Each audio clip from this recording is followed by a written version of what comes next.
There we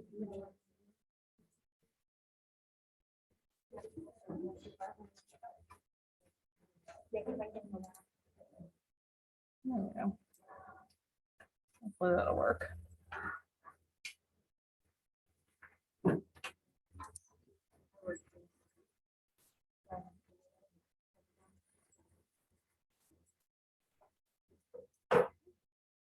Do you guys have any video clips? We do. Okay, I will share sound then. People who told me they were going to sign on Zoom, I don't know if that's actually going to happen. Sometimes people are overly optimistic, but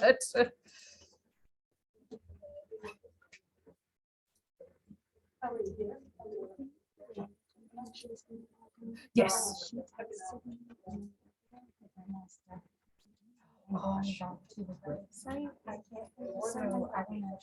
That's okay. Yeah, we're recording it, so that's totally fine. I was like, I think I'll be fine. We can probably just watch it. Right. Yeah, no, it should be fine. She was really stressed out, so. Sure, thanks.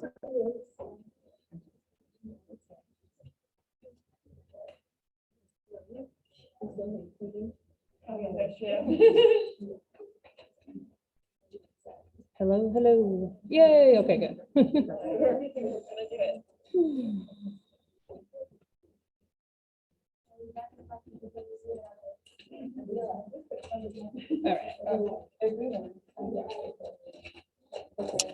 All good to go?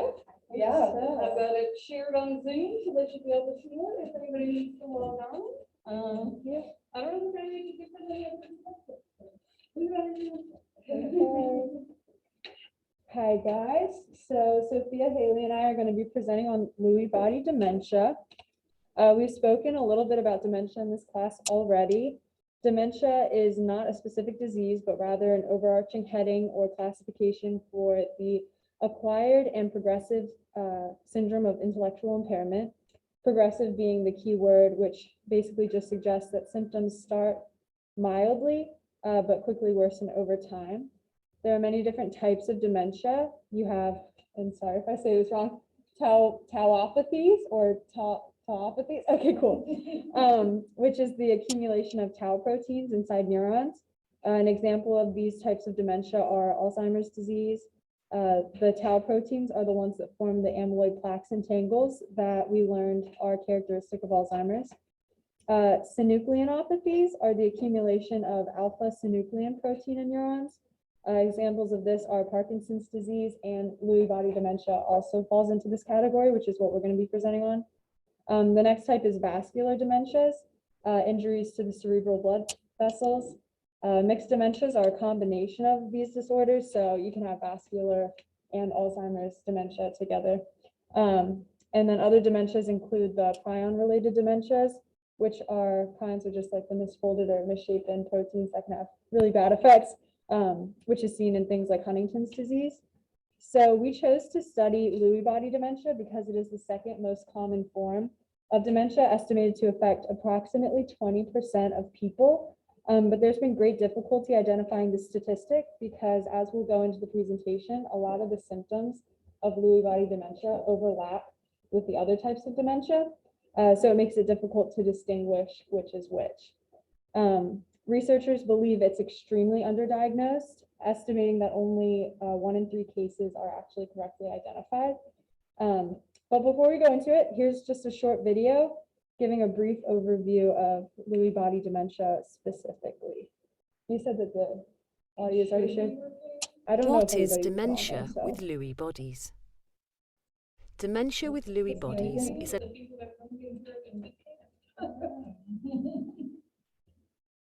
What is dementia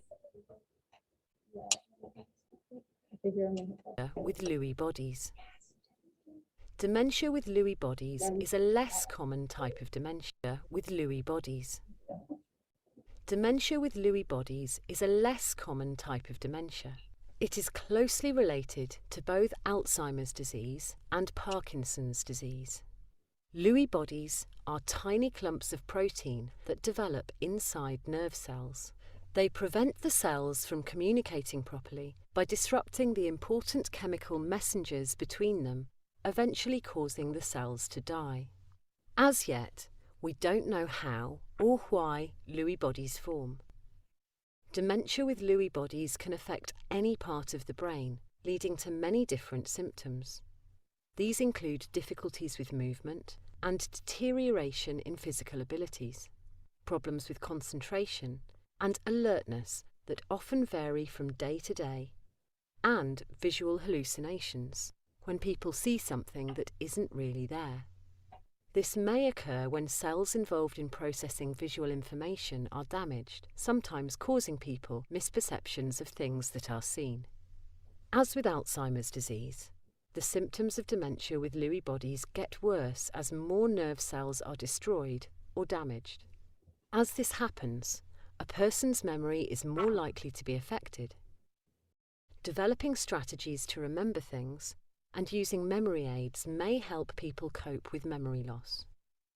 Dementia with Lewy bodies can cause hallucinations that may be very distressing, both to the person with dementia and those around them. The hallucinations may be of people or animals. During an hallucination, it is more helpful to reassure someone that you are there to support them, rather than tell them that what they are seeing is not real. Dementia with Lewy bodies can cause disrupted sleep, as well as vivid dreams that the person may try to act out while sleeping. Exercise during the day and reducing daytime napping can help with some of these sleep disturbances. The medications that help with the symptoms of Alzheimer's disease can also help for dementia with Lewy bodies. Some of the medications used for Parkinson's disease can be beneficial for problems with movement. Health professionals, such as neurologists, occupational therapists, and physiotherapists, can assist with any movement problems caused by the condition and try to maintain a person's independence and mobility.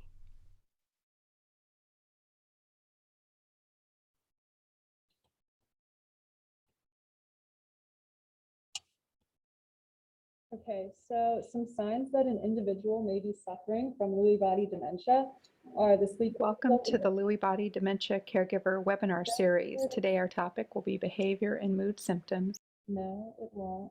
Okay. Oh, did I just? Oh, no, I didn't. Okay. I thought I exited out. Okay, sorry. Okay, so some signs are the sleep difficulties, rapid eye movement, sleep behavior disorder, which can be upsetting to the person that they're sleeping with because they can start screaming and kicking and yelling while sleeping. It can be kind of aggressive. You have movement disorders, and the biggest concern with this type of disorder is that there's an increased risk of injury from falling and things of that nature. And then fluctuation of attention, staring off, being distant, things like that. So as mentioned before, a lot of the symptoms overlap. So a common way for narrowing the diagnosis of dementia of the Lewy bodies specifically is the order of the onset of these symptoms. 80% of Lewy body dementia patients experience visual hallucinations. It's often one of the first symptoms. But where Lewy body dementia most significantly differs from Alzheimer's dementia is that the memory problems that are a hallmark of Alzheimer's, like we learned in class, are not as prominent at first in Lewy body dementia. Those cognitive defects will occur later on as the disease progresses, but that's not the first thing that you're going to see. So they do overlap a lot, but the order in which you see these symptoms is something that can be used to uniquely diagnose one type of dementia or the other. Then you'll also start to see depression in the symptoms. And in the furthest development of the disease, that's when you start to see issues with digestion and other automatic body processes. So for the related brain dysfunction, Lewy body dementia is associated with the abnormal deposits of a protein called alpha-synuclein in the brain. This affects the chemicals in the brain, which changes can lead to problems with thinking, movement, behavior, in the mood of the person, and these regulate the synaptic vesicle trafficking and subsequent neurotransmitter release. And in the brain, that alpha-synuclein is mainly found at the tips of the neurons and in specialized structures called the presynaptic terminals. So these proteins differ from the plaques and tangles that are built up in Alzheimer's disease, and that they're not necessarily the same thing, and their formation we call is the neurodegeneration, but their biochemical composition is actually unknown. They're doing a lot of research on it, but it's still unknown. So we're going to watch a video of a researcher who is looking at the alpha-synuclein and the different types of dementias to try to somewhat find a cure of like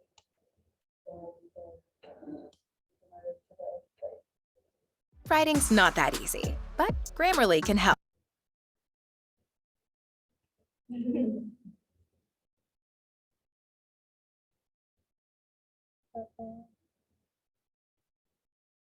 What do we know about alpha-synuclein and its role in neuropathology? So alpha-synuclein is a protein that was first associated with Parkinson's disease about 22 years ago now, in 1997, as part of the main component of the typical protein inclusions we find in the brain of patients with Parkinson's. Since then, it was found also in the brains of patients with dementia with Lewy bodies, and also in the brains of patients with other diseases that belong to the same group of diseases that we call generally synucleinopathies. So we think this protein is really important because it's present in the brains as like protein trash that accumulates in the brains of patients. But we still don't know exactly what the protein normally does in the cell, and we don't know how it causes disease. So this is the main topic of the research that I do. What post-translational modifications occur in alpha-synuclein? So what happens is, in biology, proteins are normally produced naked, if you want to call it like that. And then cells dress up proteins in different ways depending on what the proteins are supposed to do. And alpha-synuclein, during its lifetime, undergoes a series of post-translational modifications, some of which we know and some of which we don't know, and we are trying to discover and identify. And one of these post-translational modifications that has been mostly studied is called phosphorylation. And we know that this is the typical modification that occurs in the protein inclusions that are found in the brains of patients.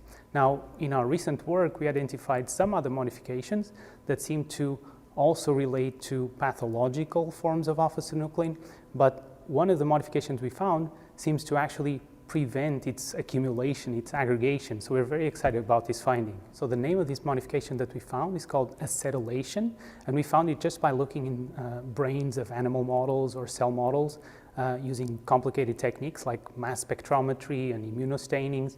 And basically what we found is that when the protein is more acetylated, it's more soluble, so it doesn't go into the inclusions as readily as it does if it's not acetylated. So this is why we think that if we identify genes or proteins that are involved in the process of acetylation or deacetylation, we might have a handle on how to intervene and maybe prevent the protein from aggregating in the brains of patients. So the different research questions we have in the field of alpha-synuclein related biology and pathobiology have to do with, on one hand, post-translation modifications, but then also on identifying genes and cellular pathways that interfere with its aggregation and accumulation, because we think this process is really central in many diseases, Alzheimer's, dementia with Lewy bodies, Parkinson's disease. So we think if we tackle the problem by understanding what factors affect the aggregation of the protein, we might then have ways for intervening therapeutically.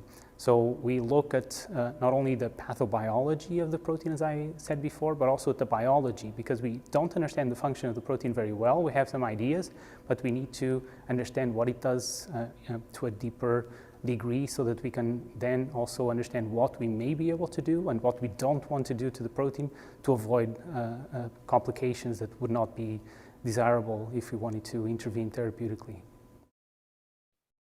Definitely finished better than I could, but I mean, it's Oh, cool. Okay. It's definitely like exciting to see that like there are forming steps and stuff to help prevent this disease in a lot of people. So for the neuropsychological assessment, they are used to see the reflexes, strength, walking, muscle tone, eye movement, balance, and sense of touch from patients. Fluorodeoxy glucose PET scan, brain scan, is used to assess brain function, and then a single photon emission computed tomography can determine whether dopamine transporter uptake is reduced in the brain or not. A sleep evaluation can check for REM sleep behavior disorders like the signs and symptoms that Hannah talked about. A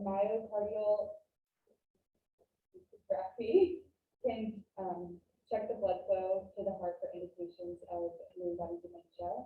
And then an assessment of mental abilities assesses the memory and thinking of the patient. And then the WAIS, the Generalized Intelligence Assessment, is used to show the decline in neurocognitive performance if it's 2 standard deviations below 50. So some of the symptoms, they do greatly overlap with other disorders, like it was Parkinson's and Alzheimer's, but the greatest challenge in assessment and diagnosis of Lewy body dementia is to make sure that the cognitive effects cannot be attributed to any other mental disorders, such as like depression disorder.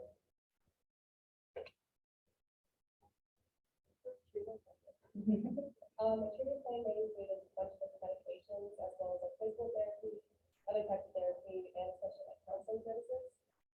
A really important thing for treatment is like either a support system or like building a care team. So neurologists specialize in dementia and like other movement disorders. Physical therapy can help for like movement, speech, and sometimes people with Lewy bodies may eventually lose the ability to speak. Certain medications, I'm not sure how to pronounce these, inhibitors act on a chemical in the brain that's important for memory and thinking. It's also used to treat Alzheimer's disease. Cardiaco can make it easier to walk, get out of bed, and it really helps with movement. It's also used to treat Parkinson's disease. It's not recommended for treating mild symptoms due to like behavioral side effects or problems. Some medications are appropriate if the behavior is inhibited because it interfere with the person's safety or quality of life.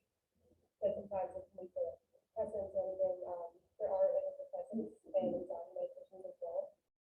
Even like simple measures just like exercise, light elevation, increasing food intake, salt intake for drops in blood pressure.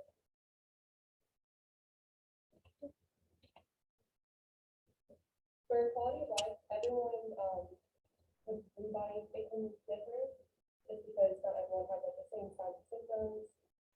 Patients with Lewy body often experience a lower quality of life compared to those with Alzheimer's. There's a loss of independence, apathy, there's a lot of depression in it. It's important to maintain independence and mobility, like the video which shows exercise, going on walks, avoid napping especially because it can really mess up your sleep schedule, even if it's like a quick nap maybe it's fine, but not like a 3-hour nap. But due to the progression of the disease, it can last anywhere, or someone with it, average lasts about 5 to 8 years from the time of diagnosis to death. So for our case study, we're doing something a little different. It's my personal experience. This is my friend, my great friend, Charlie. We can do 4 different groups, so you guys can do.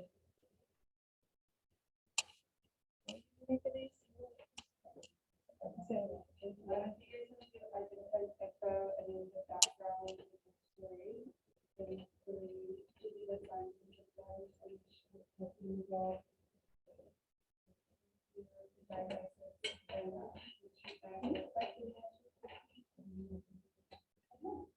So basically, before you guys get started, you should know that we started to present on Lewy body dementia and believe that's what Sophia's Krenko suffered from. But then as she interviewed her family and got information from them about his life and his disease, we actually came to a different conclusion, which I feel like is more valuable in terms of case study and having an actual practical application of the things that we're learning.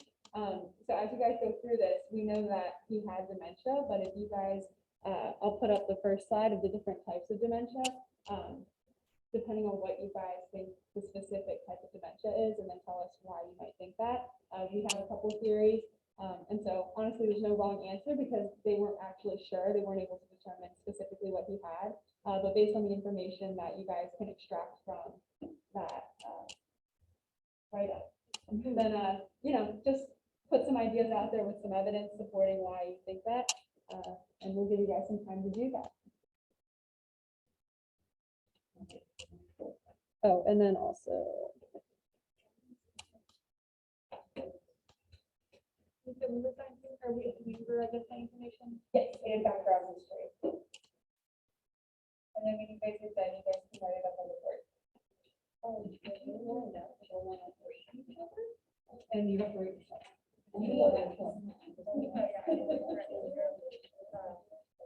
Yeah, that'd be great.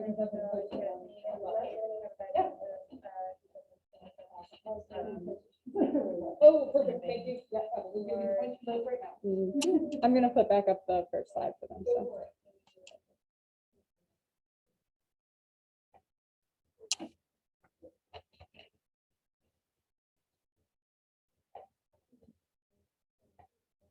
And they're referring.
Oh, yes, sir. I think, did I not share? I think I emailed it to you right before the fact. Okay, I'll double check. Okay, cool. Let me know if you got it. I can definitely share it again.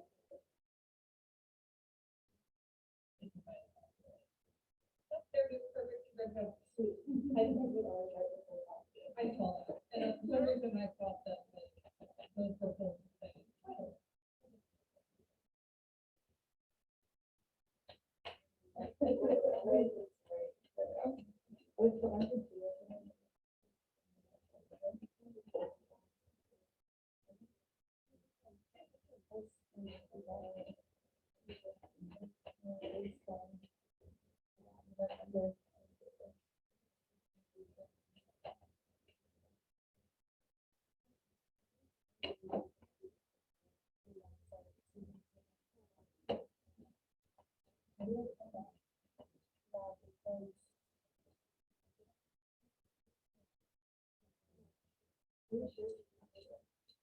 No, I'm sure. It sounds really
Yay. All right, so, group one, do you guys want to share about the technical background? So his name was Raul Pilato. He was 78 years old at the time of diagnosis and was Mexican descent. Although he lived alone, he had a very large family, which was frequently closely involved with his care. He was physically active prior to his diagnosis. Prior, again, to his diagnosis, he was starting to show signs of dementia because he was driving and couldn't remember how to get home and was generally forgetful, but his dementia was kind of mostly triggered by aneurysm. I don't know, and he's also lost the ability in the right side of his body. So, all right, signs and symptoms.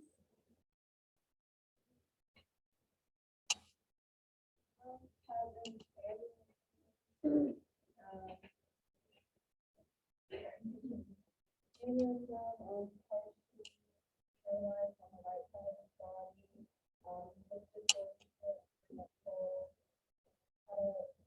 lung bleed, the carry a conversation, forgot to eat, or swallow, and walk, and for testing results. Yeah, so basically, we didn't have a specific neuropsychological assessment to the specificity that Ogden does working with those patients hand in hand, because this was a personal family story. They weren't sure what specific tests were administered, but Right, the diagnosis and treatment of effectiveness.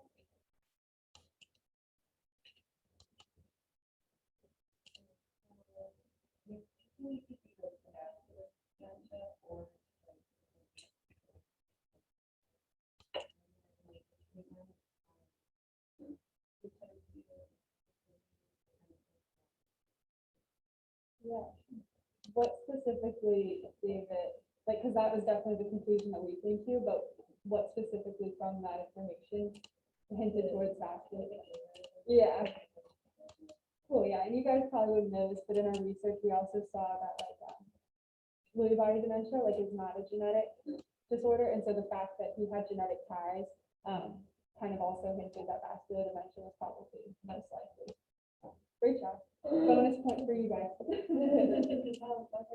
was, I think it's a medication, I'm not exactly sure it was, but it was something to help with like memory loss, and stuff like that. Talk about like the family.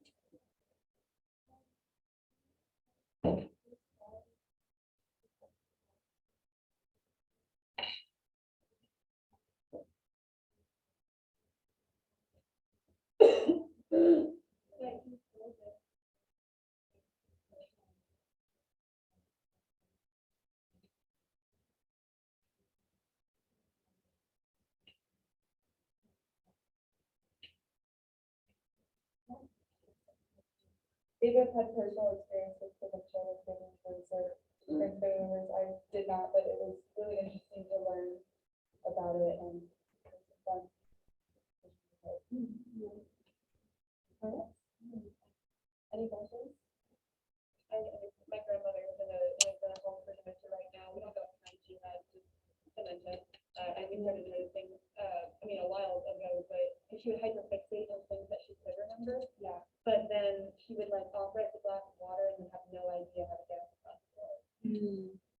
Like forget where his wrist was. Yeah. Right.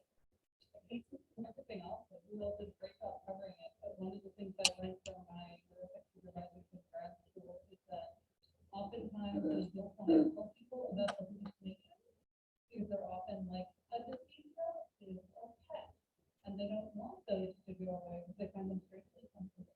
So it's a very different than like hallucinations and schizophrenia. Yeah, they mentioned in a lot of the personal experience videos where people were saying like, this is my spouse that I live with that has the hallucinations. You have to be comforting through them. It's not like, no, it's not there, but basically a man would wake up in the middle of the night and tell his wife, like, I keep seeing this train and I don't know if I'm supposed to get on. And to comfort him, she was like, hey, if you feel like you need to get on it, like, go ahead and I'll catch a later one and I'll meet up with you. Like, it was, that was the way that they dealt with it. So it's very interesting. Thanks, guys.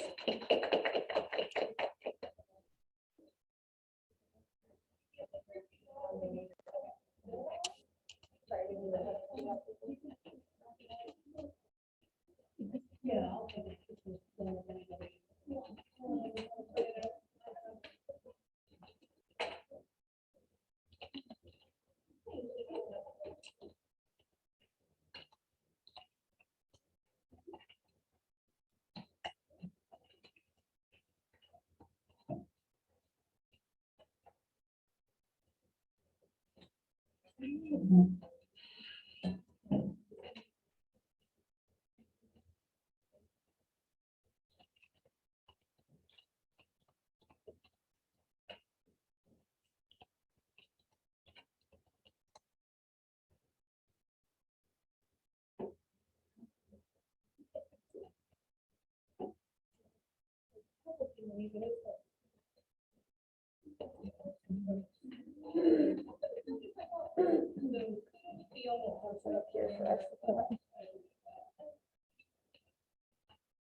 Huh? Title of the one we had a finalist. This is the finalized one, isn't it? The title of the other one is finalist. Okay. I think that's like finalized. Why don't you just log in and you do it then? Because that'll be a lot easier than trying to send it to me.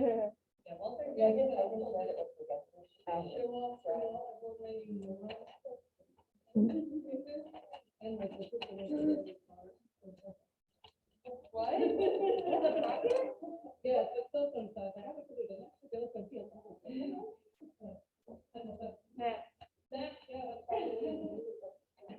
You must. Apparently, glue in the market too. I bet that's. mention. If she just shared it with me, it'll be in here, hopefully. Nope. Try it.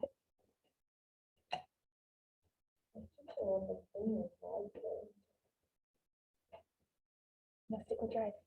I'm gonna stick with drive. I think it shared with me. But yeah, that's the one. There we go. We finally made it happen. We have videos. Do you want to So this is why I do the 30 to 35 minutes presentation, so we can account for any type of. We got this. Yep. Do you want to go to the other tabs first, just in case? Go what? Do you want to go to the other tabs first? Is that when the videos open up, they disappear? Into like, into this? Yep, cool. Okay. So, disclaimer, our project is on PTSD, so some of the topics we touch on may be triggering. If you need to step out, please feel free to do so. The three of us were our own case studies, so we know that all too well. Okay, so first thing we got is a video.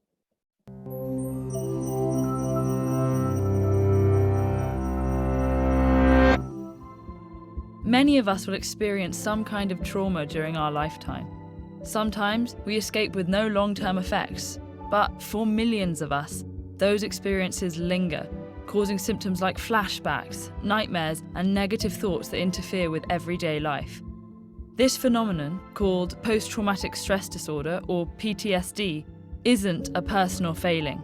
Rather, it's a treatable malfunction of certain biological mechanisms that allow us to cope with dangerous experiences.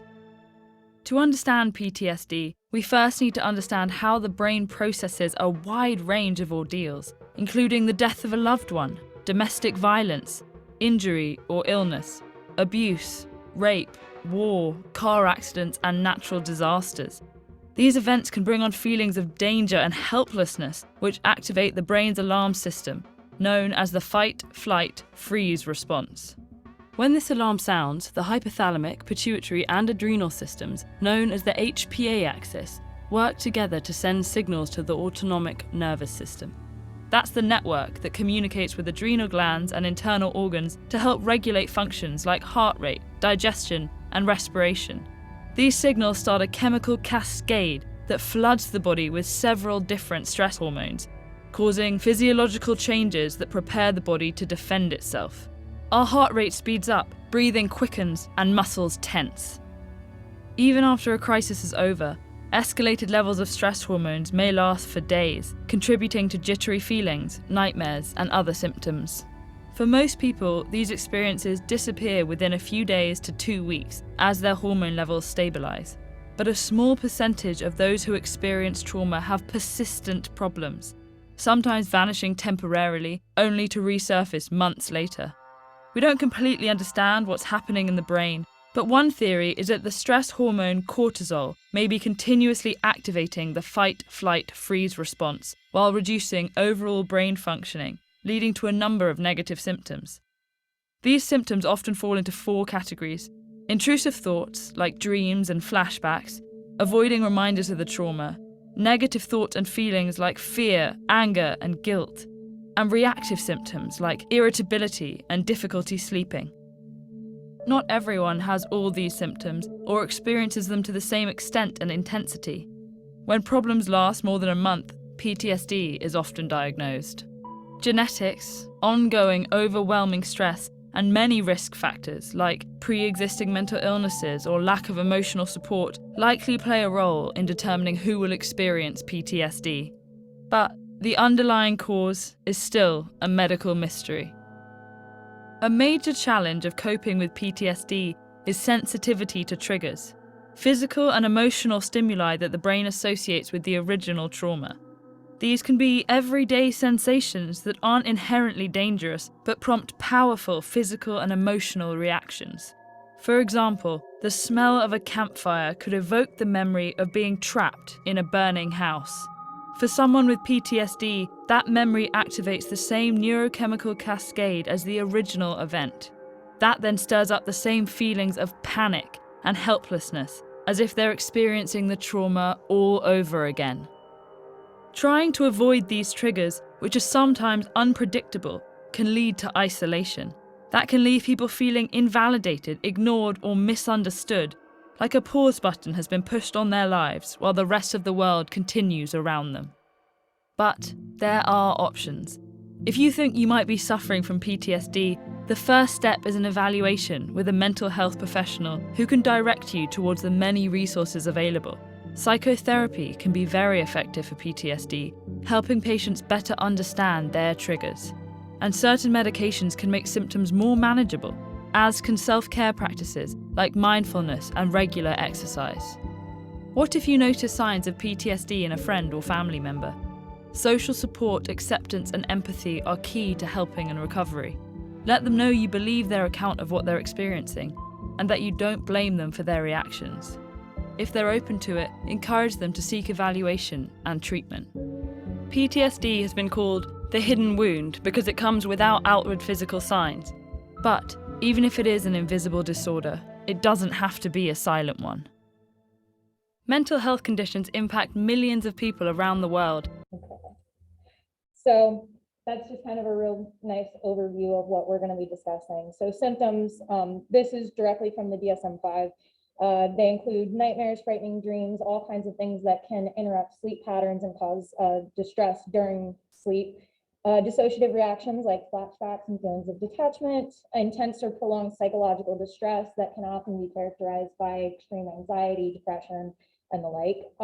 Like the video said, efforts to avoid thoughts that may trigger dissociative reactions. So whether that be external stimuli or thoughts themselves that can remind the person affected of their trauma. The inability to remember an important aspect of traumatic events, persistent and exaggerated negative beliefs, whether they be about the person themselves or anything else. A lot of times people with PTSD will experience what's called survivor's guilt, where they experience intense feelings of guilt that they went through what they went through and they survived, whereas someone else may not have. Distorted thoughts about the cause of traumatic events, and again, they can also blame themselves for this. And persistent negative emotional state and inability to experience positive emotions. So what I thought was interesting about this is that the DSM-5 actually has a different diagnostic criteria than for people under the age of 6 than for people 6 and up. And they actually specify that people under the age of 6 have to have experienced the traumatic event in person, not on a screen via TV or anything else, in order for them to be able to be diagnosed with PTSD. So some signs, they're very similar to some of the symptoms. They just may be a little more outwardly noticeable. So avoiding stimuli like places, objects, like the video said, smells, even sounds that can remind someone of their traumatic event. Irritable behavior and angry outbursts, which can actually be dangerous for the people around the person diagnosed.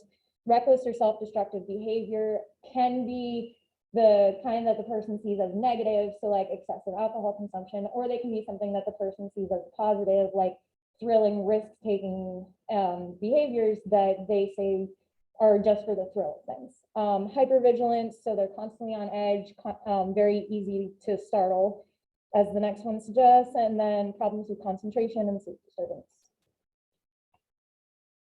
So related to brain dysfunction, in order to understand how the brain is dysfunctional in PTSD, we need to understand what our natural response to a traumatic event is. And like the video said, the HPA axis, the stressful event, which triggers the hypothalamus, it triggers the stress response and releases cortisol and releases hormone, which then stimulates pituitary gland, which releases adrenocorticotropic hormone, which then stimulates the adrenal gland, which is cortisol. Cortisol is known as stress hormone. It can have a lot of positive effects on the body if you really truly are in a situation where you need to be able to react quickly. But over an extended period of time, cortisol can be really effective. So I think cortisol goes through the blood right. The hypothalamus and hippocampus are in charge of turning off the stress response. And if that process malfunctions, cortisol levels just stay really elevated and cause many problems about the body, like energy storage, muscle wastage, fatigue, GI issues, which can result in inability to take in a proper nutrient, respiratory condition, and depression of the immune system. The hippocampus regulates levels of cortisol, but damage the account. So it's kind of a stuff. This is mechanism that's thought to be faulty in individuals with PTSD. As the levels of anxiety increase, the emotional circuits that are regulated by the amygdala become hyperactive, and so they kind of take over behavioral control of the medial prefrontal cortex. And that plays an important role in the extinction of that stress response, so coming down off of that high.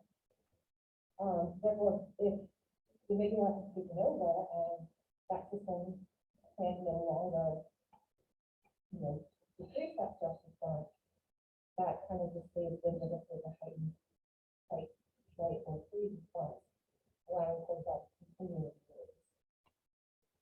So three main areas are the amygdala, hippocampus, and the medial prefrontal cortex. The amygdala is located bilaterally at the base of the temporal lobe and is heavily involved in emotional response, especially fear and anger. It receives information from sensory systems and can create kind of an intricate picture of the sensory world around us. So the amygdala is especially sensitive to threatening signals, which allows us to react quickly to threats. In PTSD, brain imaging can really help us understand what happens in the brain. And a lot of the studies that have been conducted found most cases of PTSD that are bilateral amygdala volume is significantly smaller. Then during stressful stimuli, responsibility of the amygdala during like in the third kind of that when it's triggered symptoms, you can kind of see what happens to the brain with them. We can do that using personalized traumatic narratives or reliving the traumatic event. Can be combat sounds, pictures, beautiful facial expressions, and trauma-related words.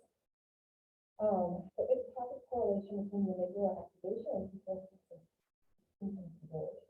So as the amygdala is more highly activated PTSD symptoms. Hippocampus is part of the limbic system, and it works with neural instructions to process and code emotional memories. One of the biggest effects if you're looking at PTSD in the brain is decreased hippocampal density. So that hippocampus is decreasing in volume, which leads to difficulty with short-term memory and ability to regulate the level of cortisol, which then build up emotion also. This chart just shows the positive correlation between scores on the Webster memory scale and hippocampal volume. Other findings related to hippocampus, there was actually the hippocampal volume of positively correlated to severity of dissociative symptoms, and are inversely correlated between hippocampal volume and symptom severity. The medial prefrontal cortex is region in the frontal lobe, which is involved in the extinction of that fear response. It's essential for habituation. Individuals with PTSD, imaging can show decreased activity limitation as well as decreased volume. These benefits lead to different concentrated and cognitive issues. It can also lead to decreased ability to activate normal activity during stress and anxiety. Therefore, if it doesn't activate, again, the extinction process cannot happen. Therefore, it keeps individual. So assessments. One of the biggest things is clinical evaluation. Typically, patients are referred one rule out other potential causes and evaluate the level of cognitive function and really confirm a PTSD diagnosis with another doctor.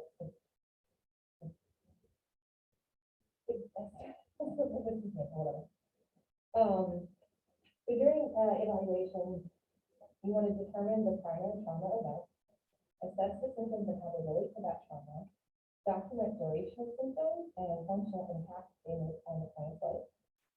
You're going to determine level of electrical functioning and also assess the impact that symptoms have on learning ability, memory, executive function, language, ability to concentrate, level of inhibition of visual, spatial, and motor function. Other things to keep in mind is primary diagnosis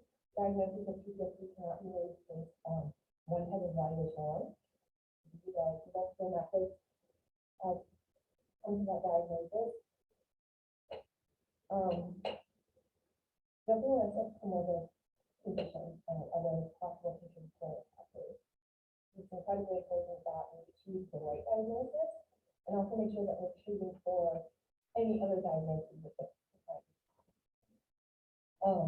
There's also physiological responses that can happen during therapy sessions, like increased heart rate, blood pressure, heightened sensitivity to chemical-related or loud stimuli, difficulty concentrating, and not exaggerated startle response, which is what I think a lot of people think about. Something happens to them.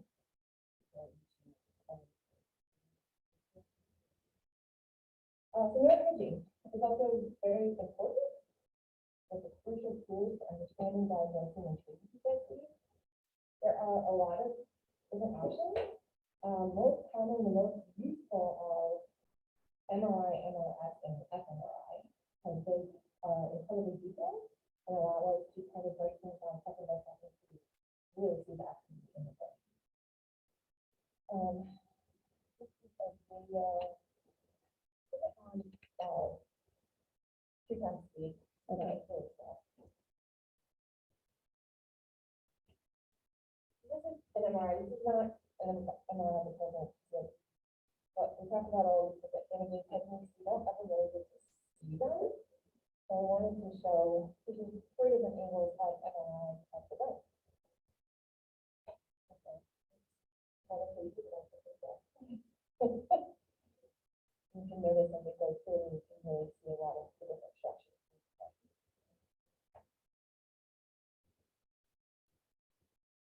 So MRS is magnetic resonance spectroscopy. And this ability to measure levels of specific chemical compounds in the brain. So when there are lower levels, lower than normal levels, like that chemical, it can indicate that there may be neuronal loss and damage to that area of the brain. So there are a couple of different compounds that we measure for Ptsd, including AA and protein. And patients with PTSD have significantly lower ratios of both of those, which indicates that there is neuronal loss in the brain. Here's a couple examples. You can see like they're focusing in on one specific area, and then the different levels of different chemical compounds. This is again just a quick version of what potential MRI looks like. Activation in the brain.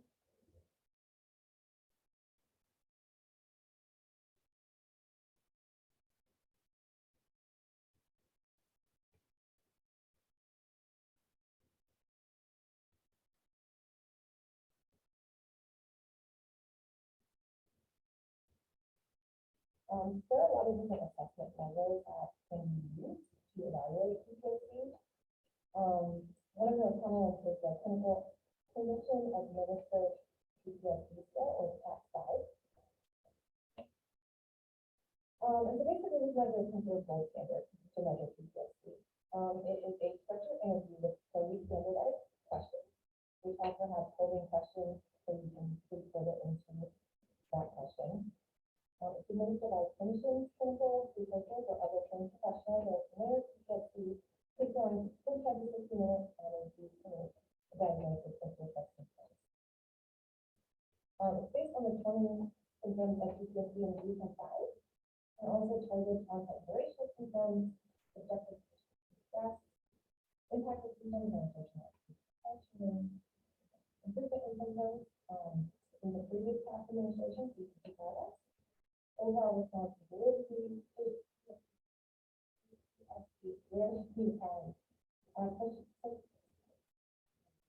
execution of the safety of test. This is just a sample item that impacts what you have any memories, what you're awake, not having dreams, and then we can do further questions to kind of go deeper into that. The Davidson Trauma Scale is based on 17 PTSD symptoms that were individuals before. It is a self-report, so individuals are asked to identify the traumatic events that most disturbing to them, and then rate how much trouble they have with each symptom over the previous week. 5-point Likert scale, and we look at both frequency and severity of symptoms. The PTSD checklist for DSM-5, that was developed by the Veterans Affairs National Advisory Society. It is a 20-item self-support measure, and it is based on 20 PTSD symptoms in the DSM-5. Again, it was 5-point Likert scale, 5 to 10 minutes, and it's really measure changes in symptoms before, during, and after treatment. Screening clients for PTSD is mostly known by its medicine. This drug should be administered by a clinician. So there's a lot of adjustments you can make in the scoring, depending on the goals of the assessment and the content style. This is just an example of something else in some feedback. And it's a very new treatment, and basically it uses an EEG or functional MRI to retrain the brain. So neurotrauma damages the brain and changes brain patterns. These negative brain patterns affect how an individual experiences trauma and PTSD. So neurofeedback takes advantage of brain plasticity and rewards the brain for positive brain function. And there's actually a really nice diagram that kind of shows you what happens with showing visual feedback and when your brain has positive responses with that. This is really helpful because most options with PTSD therapy involve the client reliving the traumatic event and going through these symptoms, and therefore a lot of time and it's a lot of therapy because that's a good point. This doesn't do that, so it could be a really promising thing. Studies that have been done show a significant reduction in PTSD symptoms. It's very new, obviously there's still a lot to be done, but it's a really kind of cool new thing. It's just a really good I don't know how we're doing on time. it basically just shows the brain with like a couple different areas that are highly major. So looking at treatments, maybe I went ahead and started with our feedback. So there are also medicinal treatments. There are two medications that you use for treatment. And so many patients end up taking medications not specifically designated for PTSD. They're off-label uses. So SSRIs and FNRIs are recommended by the VA, such as Zoloft, Paxil, Prozac, and Effector. Those are often also used for depression and anxiety in general. Benzodiazepines are recommended by the VA, but they're used slightly less frequently because they can be habit forming. And things like Xanax, Klonopin, Valium, Ativan, and Restoril are used. But again, just at a slightly lower frequency than just SSRIs and FNRIs. There's also talk therapy, which is also recommended by the VA. This could take the form of, regular talkback therapy. It could be CBT. It could be any number of different therapeutic practitioner-led therapy.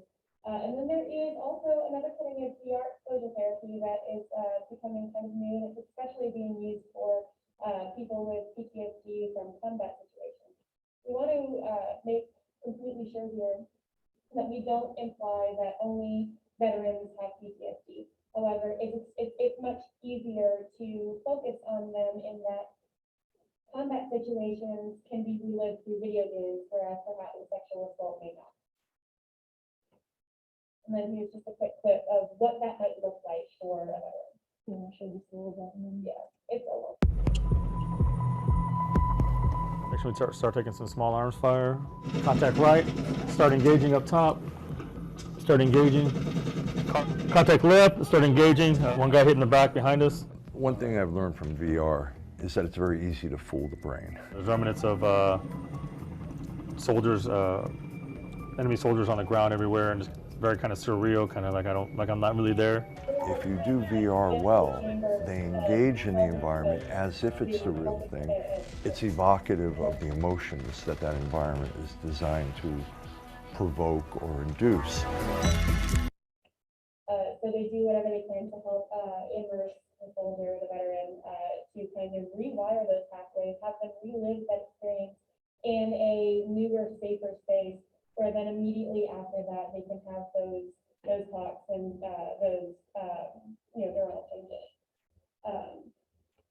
so this implies that we really need some shared decision making. This condition can affect so many people in an individual's life. Providers recommend shared decision making.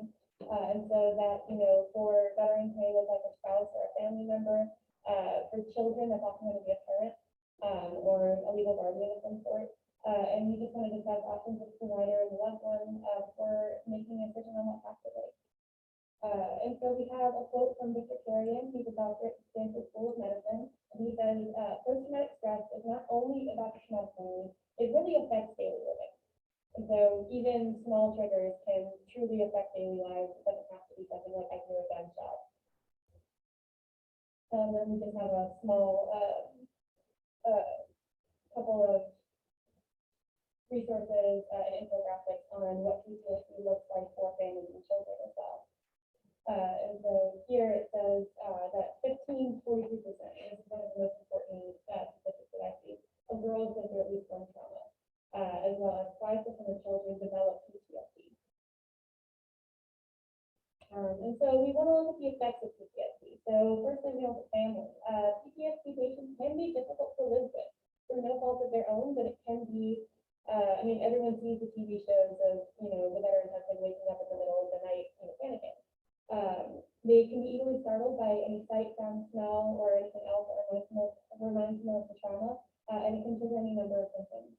They can become easily enraged, which can be especially dangerous for children and vulnerable others residing in the home. And caregivers can receive pushback or even become the target of violent or aggressive episodes. It also can cause strain on relationships. Patients experience many negative emotions that can lead them to feel depressed and distant from others. And between 5 and 10% of PTSD patients have long-lasting relationship problems. This could be due to their type of trauma. You know, especially women who suffer from domestic violence may have difficulty trusting a partner again. Trauma memories and flashbacks can impact every aspect of the relationship. And then we have to look at the patients themselves. Although it can be difficult to live with a PTSD patient, it's even more difficult to live as a PTSD patient. Patients often experience extreme negative emotions, including depression, anger, and isolation.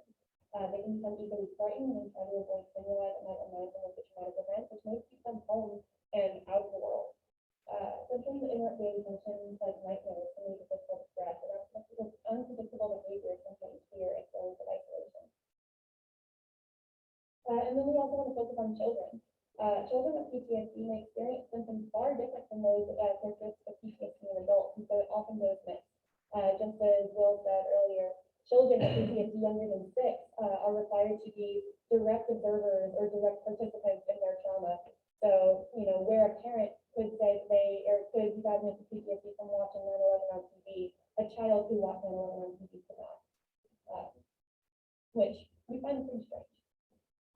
Diagnostic criteria for children is far narrower than those for adults. Potential causes are often things like family violence, sexual misconduct, gun violence, and school trauma, such as, you know, school shootings, bullying, things of that nature. And symptoms may include isolation, association, depression, and anxiety, intrusive thoughts, and difficulty focusing, which can manifest as learning disabilities and just school difficulties. It could also appear as disruption and conduct problems. And symptoms in children often occur, yeah, that's the kind of thing. So it can create difficulties in learning environments. Any questions?